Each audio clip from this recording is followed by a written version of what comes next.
오늘 본 말씀을 통해서 제한된 은총이라는 제목으로 하나님의 말씀 증거하겠습니다. 예수님께서 친히 말씀하시기를 우리가 이 구원의 길을 걸어간다 할 때에 넓은 길, 우리가 선택할 수 있는 그러한 많은 경우의 수가 있는 것, 거기에 구원의 길이 있다 하지 않고 너희는 좁은 길로 가라. 예수님께서 우리를 미워하시는 것이 아니고 우리를 사랑하실 건데 그럼 왜 좁은 길로 가라 하셨을까? 그 좁은 길이 안전한 길이요, 또한 생명의 길이기 때문에 그렇습니다. 늦은 시간 자녀들이 밤길을 오게 될 때 그래도 안전한 길로 오라고 부모가 당부하는 것처럼 하나님께서 우리에게 요구하시는 것은, 또 명하시는 것은 세상의 넓은 길로 가지 말고 조금 제한을 받아라. 너희가 하고 싶은 거 다 못해도 조금 제한 받아라. 그것이 우리에게는 안전하고 또한 생명의 결실을 할 수 있는 길이 된다는 겁니다. 시간에 대해서도요, 제한 시간이라고 하는 게 있습니다. 시간이라고 하는 것이 본디 흘러가는 강물처럼 계속 지나가는 것과도 같은데, 거기에서 제한된 시간이라고 하는 것은 우리에게 주어진 시간을 말하는 겁니다. 즉, 우리 인생의 삶에 있어서 우리 각자가 하는 일도 마찬가지고요, 내게 주어진 시간이 있다라고 하는 것을 깨달은 사람들은, 그 제한된 시간을 아는 사람들은 허투루 사용하지 않을 겁니다. 왜냐하면 아까우니까. 그 1분 1초가 귀하기 때문에 내게 주어진 시간, 내게 할애된 시간, 이 제한된 것을 아는 사람은 그것을 함부로 낭비하지 않는다는 겁니다. 하나님의 은총에 대해서도 마찬가지입니다. 하나님은 은총에 풍성하신 하나님이시기 때문에 인색하지 않으시지만 그래도 우리에게 주어진 은총이 있다. 이게 제한된 은총이죠. 내게 주어진 은총이 있다라고 깨달은 자들은 그 은총 하나하나를 결코 가볍게 여기지 않고 소홀히 여기지 않으며 그냥 흘러 떠내려가도록 놔두지 않는 겁니다. 우리가 제한을 받는다라고 하는 것은 우리가 무슨 올가미를 메고 부자연스럽고 그러한 우리 개개인의 삶에 있어서의 안 좋은 것을 위해서가 아니라 도리어 우리는 그 제한된 것을 통해서 더 깊이가 있을 수가 있고요, 더 큰 감사를 할 수가 있고, 또한 더 큰 그러한 생명의 결실을 맺을 수가 있다는 겁니다. 그러면 우리에게 주어진 이 은총들을 잘 지키고 또 상실하지 않으려면 우리가 어떠한 제한 속에 있어야 될 것인가? 오늘 본 말씀을 통해서 살펴보도록 하겠습니다. 첫째로, 우리에게 주신 이 은총이 우리 가운데서 소멸되지 않고 지속적으로 나아가기 위해서는 말씀의 제한을 받아야 됩니다. 반드시 받아야 됩니다. 오늘 본문을 보니까 솔로몬 왕의 이제 쇠락기가 나오고 있습니다. 그 전까지만 해도, 10장까지만 해도 그가 1년에 사용하던 그 세수, 금이 666달란트요. 몇천억이, 요즘 시세로 말하면 몇천억이 지나는, 그리고 천하만국에서 그 솔로몬을 보려고 각양 은금과 보석과 이 귀중품들을 해마다 공수해오고, 또 솔로몬 시대에 그 땅에 얼마나 많은 은금이 넘쳤는지 아예 은은 땅에 있는 돌처럼 귀하게 여기지도 않은 그런 시대가 되었었는데, 그런 번성기였는데, 그 바로 다음 11장에서부터 이제 솔로몬이 큰 쇠락의 길을 걸어갑니다. 그 쇠락하였던 가장 근본적 원인은 하나님 말씀에 온전히 거하지 못한 겁니다. 그 말씀의 제한을 받지 않으니까 그 넘쳐나는 은금, 그 나라를 굳건히 지켜줄 수 있을 것처럼 보이던 병거와 마필들, 이런 것들이 결국에는 다 소용없는 것이 되고 만 겁니다.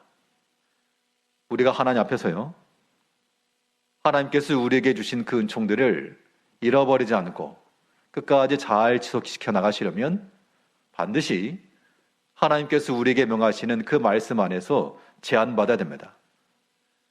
오늘 본문을 보게 되면 하나님께서 솔로몬에게 하신 말씀이 내가 너에게 미리 말하지 않았느냐? 전에도 내가 너에게 2번씩이나 나타나가지고 너에게 말하지 않았느냐? 우리 9절을 보니까요. 우리 본문 11장 9절 말씀에서 솔로몬이 마음을 돌려 이스라엘의 하나님 여호와를 떠남으로 여호와께서 그에게 진노하시니라. 여호와께서 일찍이 2번이나 그에게 나타나시고 이 일에 대하여 명령하사 다른 신을 따르지 말라 하셨으나 그가 여호와의 명령을 지키지 않았으므로. 하나님께서 진노하셨다고 그랬습니다. 이 진노, 약간의 언어 유희 같은 건데요. 이 하나님이 진노하셨다라고 하는 말이 아나프라고 하는 단어인데, 하나님의 마음을 안 아프게 해야 되는데 안 아프하게 하신 겁니다. 하나님의 진노가 임한 그 이유가 무엇인가? 그 이유는 그가 하나님 여호와를 떠남으로, 하나님을 떠나니까 진노하셨다는 겁니다. 다른 이유가 아니고, 다른 목적이 있어도 아니고, 하나님을 떠나 그 마음이 온전하지 못하고 하나님께서 그에게 이미 2번이나 나타나셔가지고 이 일로 명하셨다. 그러니까 이방신을 따르지 말 것에 대한 것을 하나님이 경고하신 겁니다. 그럼 솔로몬이 이방신을 따를 걸 어떻게 하셨을까? 그렇게 하나님 앞에 기도하고 1000번제 드리고 그 지혜가 뛰어났던 솔로몬이 이방신을 섬기고 어떻게 하셨을까? 부모가 자녀들을 지도하다 보면 어린 아이들이 아직 그 결과는 나타나지 않아도 하는 걸 보면 그 다음 결과가 뻔히 보이기 마련입니다. 성경상에서 하나님께서 이 왕들에게 주신 명령이 있습니다. 하지 말아야 될 것들에 대해서 몇 가지를 말씀하셨는데, 그 가운데 너희는 많은 말을 두지 말아라. 왜냐하면 그런 말들을 많이 가지고 있다 보면 하나님 의지하지 않고 군사를 의지하게 할 거니까 말들을 많이 의지하지 말라. 근데 솔로몬이 어떻게 했습니까? 앞 10장에 보게 되면 많은 말들을 공세해왔거든요. 애굽에서부터. 병거들, 마필들. 그래도 뭘 하지 말라 그랬는가 하면 많은 여인을 가까이 두지 말라. 여인들을 가까이 두지 말라 그랬습니다. 그 이유인즉슨 결국에는 믿음이 있는 자라 해도 사람과의 관계성 속에서 그 마음이 흔들릴 수 있고 미혹받을 수 있고 돌이켜질 수 있으므로 그러한 왕이 된 자들은 그런 여인을 가까이 많이 두지 말라. 그런데 솔로몬이 어떻게 했는가 하면 우리 1절을 보니까요. 1절에서 솔로몬 왕이 바로의 딸 외에 이방의 많은 여인을 사랑하였으니 곧 모압과 암몬과 에돔과 시돈과 헷 여인이라. 많은 이방 여인을 사랑했다. 그러니까 어떤 그 숫자를 보게 되면 3절에 보게 되면 후궁이 700, 첩이 300, 도합 1000이라는 얘기인데, 이는 숫자도 숫자이지만 이 솔로몬이 선택하였던 그 여인들을 보니까 이방 여인을 사랑했다. 그럼 솔로몬 입장에서, 왕이 된 입장에서요, 그 기준이 무엇이었을까? 이 나와 결혼하면서 많은 재물을 갖고 올 사람 뽑을까? 그러지 않았겠죠. 왜냐하면 솔로몬은 이미 그런 은금에 대해서는 필요가 없으니까. 그 어떤 외적인 수려한 외모일까? 물론 그것일 수 있죠. 한 나라의 왕비로 간택을 되기 위해서 아무래도 여러 선발이나 이런 과정을 거쳤을 거니까, 에스더처럼. 근데 문제는 그 외적인 수려함만 본다 그러면 분명 이 유대 땅에도, 이스라엘 백성들 가운데도 그런 외적인 면에서는 내놓으라 할 사람들 많았을 겁니다. 근데 솔로몬은 단순한 외적인 면만 본 게 아닌 거죠. 외적인 것만 봤다 그러면 많은 이방 여인들을 이렇게 취하지 않았을 겁니다. 분명히 여기에는 어떤 정치적인 것도 있었을 것이고, 또 솔로몬이 가지고 있었던 그러한 지혜가 많았던 왕이니까 뭐 다른 나라들과의 교류, 이 이방 여인들이 이제 솔로몬하고 결혼해야지 하고 왕궁에 오진 않았을 거 아닙니까? 그렇다고 솔로몬이 돌아다니면서, 길거리 돌아다니면서 어디 마음에 드는 사람 있는가 보자, 그러지도 않았겠죠. 당연히 10장을 보게 되면 해마다 세상에 있는 모든 열국들이 그 솔로몬을 보려고 각양 보물과 재물을 들고 찾아왔을 때, 그때 아마도 이러한 여인들도 정략적으로 함께 왔을 것이다. 또 한편으로는 이 솔로몬에게 있어서 이방의 문화라고 하는 것, 혹은 이스라엘 백성들, 하나님의 언약 백성들에게서는 이 금지시되었던 그런 게 있잖아요. 율법상에.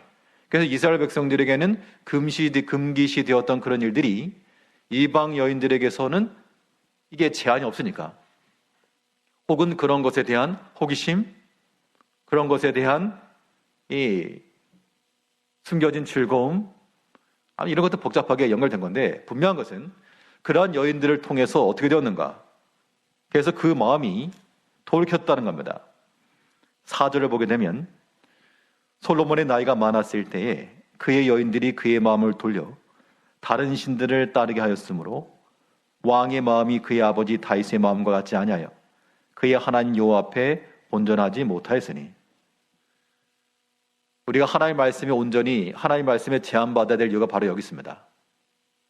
그 말씀 안에 우리가 거하게 되면 우리의 마음이 하나님 앞에서 온전하게 되는 것이고, 그 말씀의 지도를 받지 아니하면 우리의 마음이라고 하는 것이 들에 풀어진 그런 들소 마냥, 고삐 풀린 망아지 마냥 자기 멋대로 뛰어다닐 것이기 때문에 그 마음이 온전해지지 못한다는 겁니다. 그래서 우리는 하나님의 말씀 안에서 하나님께로 연결된 고삐와도 같이 그것에 연결되어 있고 제한받을 때, 그럴 때라야 우리 마음이 온전해지며 그 말씀의 제한을 받을 때 순종할 수가 있으며, 거기에 참된 연합이 있고, 거기에 또한 하나님을 향한, 성도를 향한 사랑이 나오는 겁니다. 근데 솔로몬은 그 하나님께서 그에게 말씀하신 것을 거절하고 많은 이방 여인들을 둔 결과 하나님을 떠나고 이방신을 섬겼다는 겁니다. 5절에서는 이는 시돈 사람이 여신 아스타롯을 따르고 암몬 사람의 가증한 밀곰을 따릅니다. 신이 두 개만 나오는 것 같지만요, 시돈 사람도 취하고 암몬 사람도 취하니까 시돈의 신도 들어오고 암몬의 신도 들어오고, 7절에서는 모압의 가증한 그모스를 위하여 예루살렘 앞 산에 산당을 줬고 또 암몬 자손의 가증한 몰록을 위하여 그와 같이 하였으며, 모압의 그모스도 들어오고 암몬의 몰록도 들어오고 다 들어왔습니다. 솔로몬에게 있어서 부족한 건 없었습니다. 그런데 하나님께서 그에게 원하신 단 한 가지는 그가 가지고 있었던 그런 명성들, 혹은 세상 열왕의 뛰어난 지혜, 그런 은금, 이걸 원한 게 아니고 그 다윗과 같은 온전한 마음을 원하신 겁니다. 그거 하나 원하셨는데, 그런데 솔로몬은 다른 것은 다 잃어버리지 않았으나 그거 잃어버렸습니다. 가장 중요한 거. 우리가 세상 살아가면서요, 우리가 세상의 여러 가지 면에서 부족함이 많고 결핍함이 있기 때문에 솔로몬처럼 모든 걸 누려보고 싶다, 그런 마음이 인간적으로 들 수 있습니다. 그러나 하나님께서 보시는 것은 그와 같지 않아서, 그건 우리 생각이고 내 생각이고, 내 생각에서는 솔로몬처럼 살고 싶다라고 하는 것이 우리의 소원이나, 그러나 하나님께서는 그걸 보시는 것이 아니고 내 마음이 온전한지, 내 아버지 다윗과 같이 하나님의 말씀을 귀히 여길 줄 알며 그 말씀을 전적으로 순종할 줄 알며 신뢰할 줄 알며 그 말씀에 의지할 줄 아는가, 그거 하나 보시겠다는 겁니다. 근데 이 솔로몬은 그를 떠나, 하나님을 떠나 그의 온전하지 못한 마음을 가졌다는 겁니다. 우리가 하나님의 말씀에 제한받아야 될 이유는 우리 마음이 어떤 마음이 되도록요? 온전한 마음이 되도록. 그 말씀에 제한받지 못하면 다 자기 생각이라니까요. 다 자기 고집이고. 나는 아닐 것 같지만 100%면 100%. 나는 아닐 것이라 생각할지 모르지만요. 솔로몬도 그랬습니다. 그 이방 여인들을 맞이하면서도 내가 하나님을 떠나겠냐 설마? 내가 하나님 섬기는 거 버리겠냐 설마? 어떻게 했습니까? 솔로몬이 나이가 많을 때 다 넘어간 겁니다. 그러니까 사람이 너무 자신을 과신해서도 안 되고 맹신해서 안 됩니다. 자기 자신을 믿을 게 아니고 우리는 철저히 하나님의 말씀을 믿고 신뢰하여 그 말씀 가운데 온전히 붙어있는 것이 지극히 안전하다. 그래야지만 우리가 온전한 마음을 갖는 겁니다. 하나님 앞에서의 그 온전한 마음 안에서 우리가 참된 순종이 나오고 또한 참된 연합이 있고 참된 사랑이 나오는 겁니다. 근데 그 말씀의 줄에서 끊어지니까 온전한 마음이 되지 못하고 어떤 마음이 되었습니까? 하나님 말씀에서부터 떨어진 마음. 그런 마음은 어떤 마음이죠? 온전한 마음이 아니고 비뚤어진 마음. 그 비뚤어진 마음을 가지니까 하나님 말씀에 제한받지 않으면 어긋난 길로 가는 겁니다.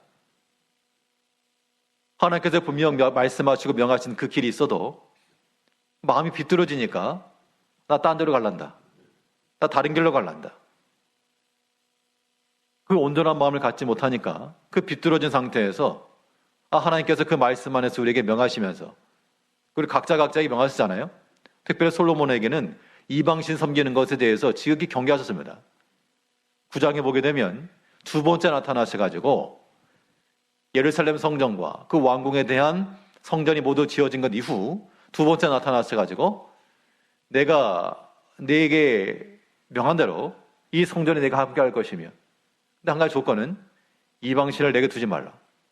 아마 그때부터 이 솔로몬이 이러한 일들이 있었을 것이다 라고도 보여지는데요. 앞에 이 열왕기상 9장에서 9장 4절을 보게 되면요.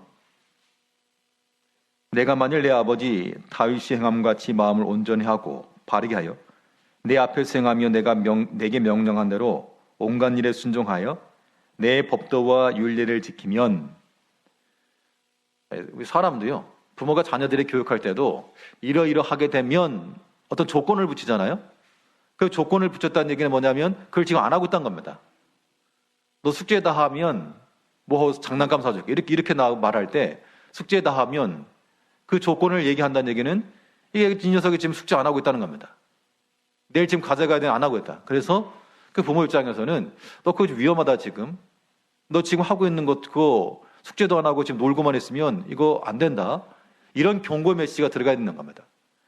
하나님께서 이 솔로몬에게 내 아버지 다윗처럼 행해라. 그러하면이라고 조건을 붙였다는 얘기는 이미 그 시점부터 성전도 다 건축했어요. 왕궁도 화려하게 만들었어요. 그래도 지금 이 이방 여인들을 취하는 이런 모습들이 이미 벌써부터 있었다 그 얘기입니다. 그러니까 하나님께서 이미 경고하신 거죠. 그래서 10장, 11장 이 9절에 있는 것처럼 여호와께서 일찍이 두 번이나 그에게 나타나시고 두 번이나 나타나셔서 경고하셨다라고 하는 것은 이미 그때 이방신을 따르지 말 것에 대한 경고가 포함된 겁니다. 그러니까 하나님의 말씀에 제한받지 못하고 마음이 점점 비뚤어지니까 점점 기울어짐에 나아가고만 갑니다. 나는 나 자신을 잘 컨트롤할 수가 있다. 못하는 겁니다. 하나님 말씀을 떠나서 우리 스스로가 제어받을 수 있는 것은 절대 없습니다. 그 비뚤어진 마음에서부터 불순종이 나오는 것이고요. 보십시오. 내가 불순종할 때 다른 사람 경우 말고 우리 자신 한번 생각해 보면 내가 어떤 불순종하게 될 때 그때 우리 마음 상태가 어떠한가? 다 비뚤어진 상태예요. 하나님께 비뚤어져 있건 사람에게 비뚤어져 있건 다 비뚤어져 있으니까 비뚤어진 가는 길 가는 겁니다. 온전한 마음을 갖지 못하면 연합하지 못하고 사랑하지 못하고 그러니까 비뚤어져 있으니까 다툼과 분쟁과 그렇게 나가는 겁니다. 이것은 다른 사람에 대해서 또한 우리가 문제를 제기하고 잘못했다 그렇게 말할 게 아니고 모든 원인은 우리 자신에게 있는 겁니다. 하나님께서 만일 다른 사람을 책망하려고 그러면 그 다른 사람을 책망하셨겠죠. 그런데 솔로몬에게 나타나셔가지고 말씀했다는 것은 솔로몬의 문제였습니다. 하나님께서 우리에게 말씀으로 책망하실 때 다른 사람 들어라 그렇게 여기지 마시고 반드시 나에게 하시는 말씀으로 우리는 들어야 됩니다. 하나님의 말씀을 전하는 사람이건 듣는 사람이건 다 자기 자신에게 해당하는 말씀으로 받을 때 그럴 때라야 우리의 비뚤어진 마음이 온전해지는 겁니다. 하나님께 그거 보신다는 얘기입니다.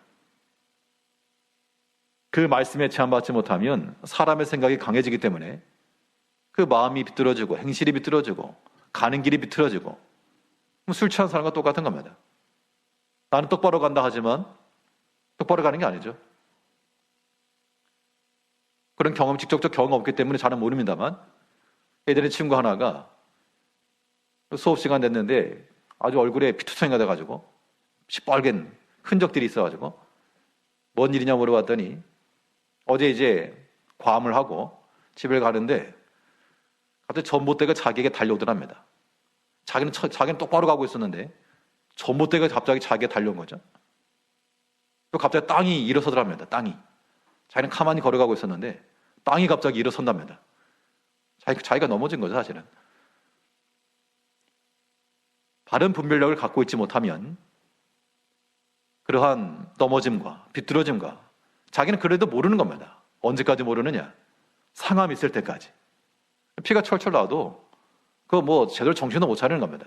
그런 것을 우리는 추워라도 부러워하지 마시고 좀 내가 어긋난 길로 좀 가야 되겠다. 나 좀 삐뚤어져야지. 그런 마음을 단 1초라도 가지시면 안 됩니다. 그것은 자기 손해예요. 본인 손해입니다. 왜냐하면 이 신앙생활이라고 하는 것은 하나님 앞에 사는 것이기 때문에 우리가 하나님과 대적해서 살 수가 없습니다. 하나님께서는 우리의 마음 상태를 보시는 겁니다.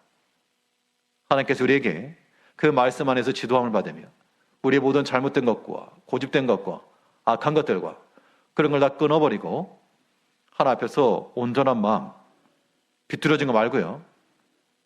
비뚤어진 마음에서부터는 불순종과 다툼과 분쟁입니다. 그런 모습이 우리 가운데 있다는 것은 위험한 상태입니다. 위험한 상태예요. 솔로몬의 그 부귀영화와 은금, 그것이 아무리 부러운 것처럼 보여도요. 그가 하나님의 말씀에서 떠나니까 마음이 비뚤어지니까 하나님께 그를 버리셨습니다. 그런 결말을 우리가 원하지 아니하니까 우리는 어느 한 추호라도 하나님의 말씀에서 벗어나서 우리의 생각과 우리 뜻대로 비뚤어진 걸어가지 않도록 언제나 믿음 안에서 그 말씀의 지도함을 받아 그 말씀을 잡아당기면 싫어도 그냥 잡아당겨 가야 됩니다. 그 온전한 마음을 가지고 말씀의 제안을 받아 살아가는 우리 성도님들이 되셔야 되겠습니다. 둘째로 또 우리에게 주어진 은총을 잃어버림 받지 않고 잘 지키시려면 선택의 제한을 좀 받아야 됩니다. 그러니까 말씀의 제한을 받는다는 것은 그 주체가 하나님이시고 그 하나님 의해서 우리 마음이 제한받아야 될 걸 말씀하고 있고요. 그 말씀을 소유한 이제 우리가 어떤 또 하면 주체적인 측면에 대해서 우리가 무슨 로봇가 아니니까 하나님께서 우리에게 그러한 의지를 주시고 자유를 주셨으니까요. 그런 자유함을 가지고 나가는데 그 선택에 있어서도 제한을 받아야지만 하나님의 은총을 상실하지 않고 그 은혜를 깊이 있게 유지할 수가 있는 겁니다. 어떻게 선택을 할까? 우리가 행할 수 있는 것이라고 해서 다 취하는 건 아니고요. 세상의 기준을 우리는 버려야 됩니다. 세상에서 좋다라고 말하는 것, 그것이 우리 성도들의 기준이 되어서는 안 될 것이다 라고 하는 것인데 오늘 솔로몬이 보여준 예가 바로 그겁니다. 우리 1절을 다시 보시면 솔로몬 왕이 바로의 딸 외에 이방의 많은 여인을 사랑하였으니 곧 모압과 암몬과 에돔과 시돈과 헷 여인이라. 바로의 딸도 애굽 왕의 딸이니까 이방인이고 거기에 또한 많은 이방의 많은 여인을 사랑하였다. 그러니까 숫자적인 면보다도 이방을 사랑하였다 이겁니다. 지금 초점이. 결과적으로 하나님께서는 많은 아내를 두지 말라. 이것도 하나의 명령이셨으나 그렇게 명하셨던 이유는 이방신 섬길까 봐. 이게 더 큰 목적이었거든요. 그가 만일 유대 민족 가운데서, 자기 민족 가운데서 그러한 처첩과 비를 삼았다 그러면 그거 가지고 어떠한 이러한, 그래서 하나님을 떠나지 않았을 거니까요. 그것 때문에 그가 하나님을 떠나거나 그런 일은 없었을지도 모르겠습니다. 그런데 문제는 그 후궁과 첩의 많은 숫자에 있는 게 아니고 이방을 사랑했다. 하나님 아닌 것, 하나님이 없는 것에 대한 동경, 하나님 없는 것의 그런 문화, 그런 것들이 이제 즐거웠다는 겁니다. 어떻게 보면 우리 신앙인들이 믿음 안에 살다 보게 되면 뭐 제한받는 것들이 많이 있잖아요. 여러 가지 제한받는 것들이 있다 보게 되면 그걸 모르고 지내다가 또 어떠한 미혹을 받아가지고 그런 세계들을 접하게 되었을 때 신속하게 타락할 수가 있습니다. 왜냐하면 그동안 눌려있던 것들이 한 번에 분출되기 때문에 그렇죠. 그래서 굉장히 위험한 것인데 우리가 선택할 수 있는 것들 가운데 모든 것이 강하나 모든 것이 덕이 되는 것은 아니라 그랬습니다. 우리의 모든 육체적인 일들이 우리의 의지적인 것을 통해서 선택될 수도 있고 또 우리의 능력 안에서 행할 수 있는 것이라도 그렇다고 해서 살 수 있다고 해서 다 하는 거 그거 아니라는 겁니다. 우리는 선택에 있어서도 제한을 받으셔야 돼요. 이 땅에 속한 것, 육에 속한 것, 이런 것들을 우리가 음식 속에 들어있는 돌이나 이물질인 줄 알고 걸러내야 됩니다. 그런 거 몰래 삼켰다가는 그 당시로는 뭐 별 차이가 없지만 점점 축적되고 쌓여가지고 경고가 쌓이면 퇴장당하는 것처럼 점점 세상의 것이 우리 속에 들어오게 되면 그 당시로서는 감출 수 있고요. 그 당시로서는 아닌 것처럼 할 수 있지만 이것이 또 다 드러나게 됐다는 겁니다. 그러한 때 큰 부끄러움과 수치를 당할 수 있으므로 우리가 그러한 것까지라도 생각을 해서 이러한 이방을 사랑하여 그런 것을 취하는 그런 어리석음을 버려야 됩니다. 성경에서 말하기를 이 세상에 속한 것이 비록 좋아 보이고 아름다워 보여도 이 세상에 있는 것들을 사랑하지 말라. 왜냐하면 그것은 다 세상으로부터 쫓아온 것이요 아버지께로부터 쫓아온 것이 아니라 하나님이 주신 게 아니니까 그런 걸 잘 받지 말아라, 그런 얘기입니다. 최근 뉴스 가운데서 보면 학원가에서 어떠한 음료수 같은 걸 나눠줬는데 거기 어떤 마약 성분이 있었다. 그렇기 때문에 이제 나눠주는 것도 받지 못하게 하고 조심하게 하라, 그런 거죠. 아는 사람이 나를 사랑하는 마음을 가지고 주는 것이라면 기쁘게 받겠지만 이거 나를 알지도 못하고 또 나를 해롭게 하려고 하는 사람이 뭔가를 준다 그러면 그거 받으면 안 되죠. 받은 것은, 받았다는 얘기는 무슨 말인가 하면 주는 거를 아무 의심 없이 받는 게 누굽니까?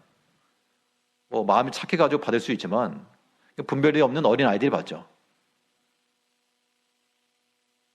악한 목적을 가지고 전해주는 것을 분별하지 못하는 자들은 그대로 받는 겁니다. 결국 우리가 이 세상의 것을 받아들인다는 것은 우리가 어떤 상태에 있다는 겁니까? 어린아이 상태에 있다 그런 얘기죠. 분별력이 없고 판단을 할 수 없고 그냥 좋아 보이는 겁니다. 좋아 보이는 거. 그런 영적 상태에서는 하나님께서 우리에게 주신 은총들을 이거 관리할 수도 또 지속해 나갈 수도 없는 겁니다. 우리가 할 수 있는 모든 선택 중에서라도요, 이런 세상 기준을 따라서 이방에 속한 것 혹은 세상이 주는 마음, 사탄이 주는 마음, 사탄이 우리가 어떤 마음을 줍니까? 이거보다 솔로몬이 처한 것처럼 우리가 어떤 이방 여인을 사랑한다든가 어떤 그런 외적인 면에서 그러한 시험을 우리가 당하지는 않겠죠. 그런데 세상이 우리에게 주는 마음이 있다는 겁니다. 사탄이 우리 마음속에 던지는 그런 마음들이 있죠. 어떤 마음을 던지는가? 하나님 앞에 충성하지 못하도록 마음을 던지고 또 사랑하지 못하도록 마음을 던지고요. 또 경건하지 못하도록 마음을 던진다는 겁니다. 이방 여인을 가지고 미혹하는 것처럼 세상에 가진 것을 가지고 다 우리를 미혹합니다. 그래서 우리가 보는 것에 넘어가고 들은 것에 넘어가고 모든 외적인 것에 넘어가고 사람의 마음과 자존심에 넘어가고 다 그렇게 하다 보니까 그런 형편은 다르지만 솔로몬과 똑같은 그런 행적을 보인다는 겁니다. 하나님이 주신 것 안에서 우리가 만족하지 못하고 또 그 안에 거하지 못하고 세상에 주는 것으로, 육에 기울어진 것으로, 또 마귀가 주는 것으로 그냥 덥석덥석 받고 있다는 겁니다. 받으면 안 되는데, 받으면 안 되는데 덥석 받고 좋아하는 거예요.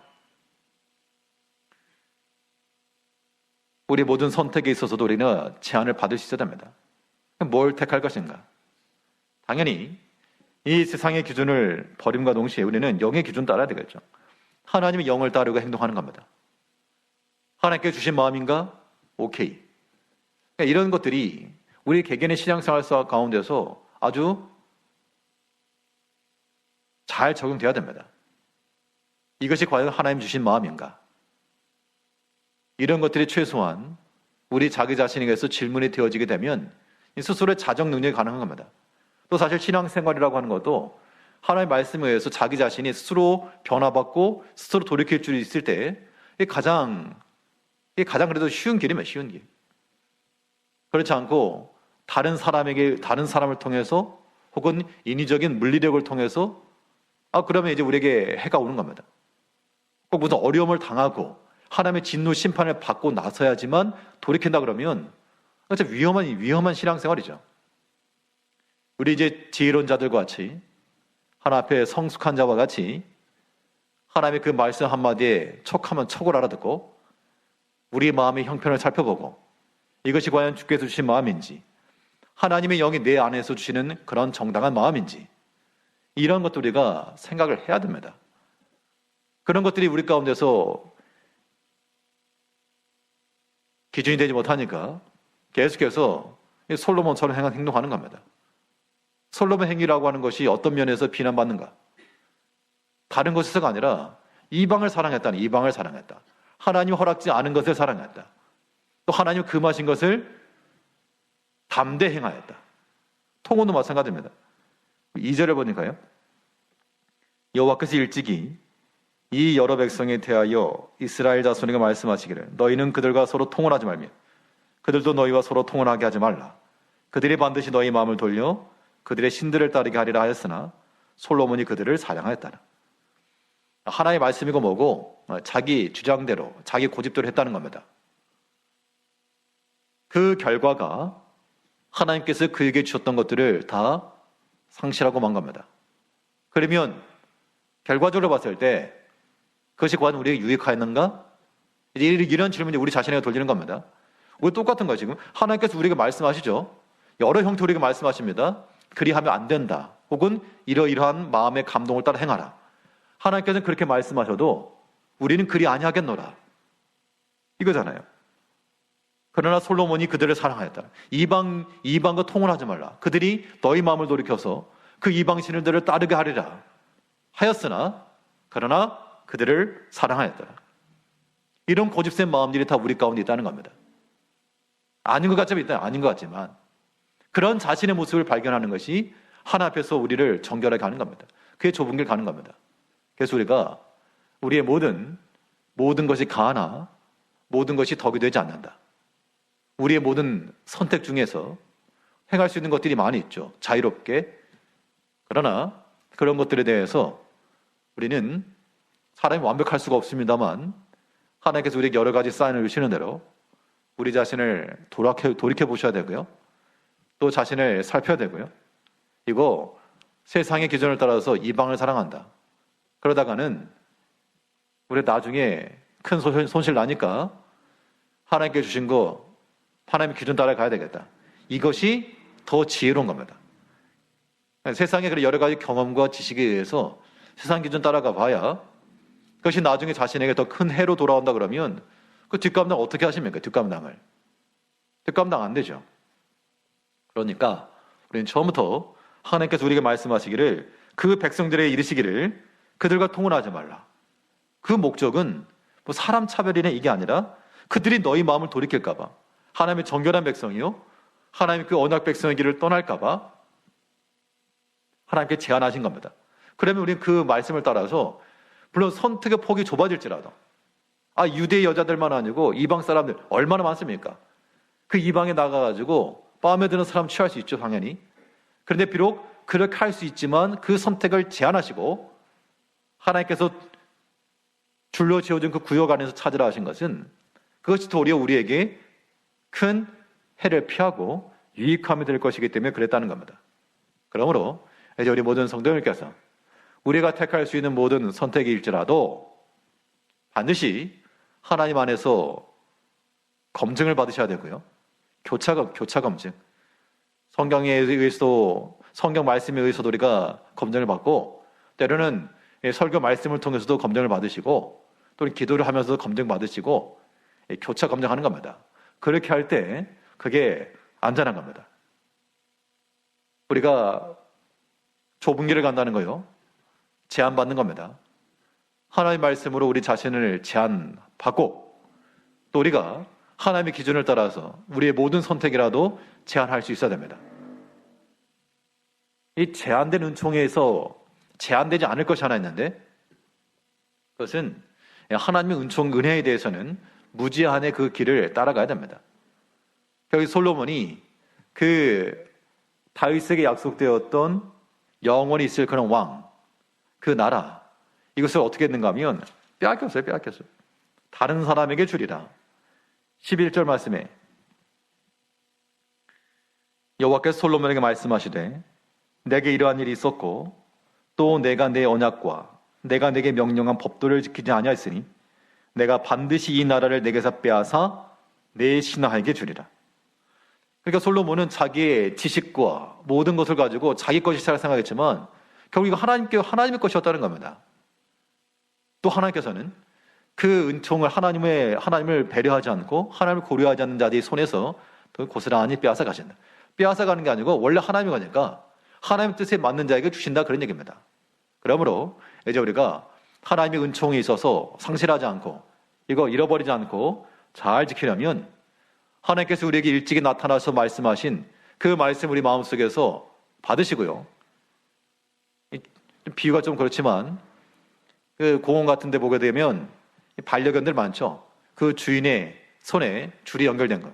줄이 연결됐으면 안전한 겁니다. 그런데 이거 줄이 없이 돌아다니는 것들, 그거는 떠돌이개들. 그것이 부러운 게 아닌 겁니다. 우리는 하나님의 말씀에 온전히 붙여 있어서 우리의 주인 대신 목자 대신 목자를 따라가는, 물론 눈에 보이는 목줄은 아니지만 그의 음성이 우리 가운데 들려질 때 무형의 선, 보이지 않는 선이 우리와 우리 목자 되신 주님을 연결하고 있기 때문에 그것이 그 주인 앞에서 사랑스러운 자녀들이요. 또 우리는 안전한 겁니다. 말씀의 제한을 반드시 받으셔야 되고요. 또 우리의 모든 선택에 있어서도 우리 할 수 있는 모든 것이 자유가 있으나 이것이 과연 하나님의 기준인가? 이런 것을 따라서 우리가 또한 제한을 하셔야 되겠고 하나님의 그런 은총과 축복은 잃어버리지 않도록 빠져나가는 곳이 있으면 메꾸시고 깨진 곳이 있으면 다시 채우시고 그래서 하나님께로부터 받은 은혜를 귀히 여길 줄 알며 또 그 작은 것일지라도 그것이 상실되지 않도록 하나님의 그 마음을 기쁘게 함으로 우리에게 은혜를 주시는 그 하나님의 마음에 여전히 즐거움이 되고 기쁨이 되어 그 은혜와 그 사랑 속에서 과연 그러한 은총을 받아 살아가시는 우리 성도님들 되시길 바라겠습니다. 기도하겠습니다.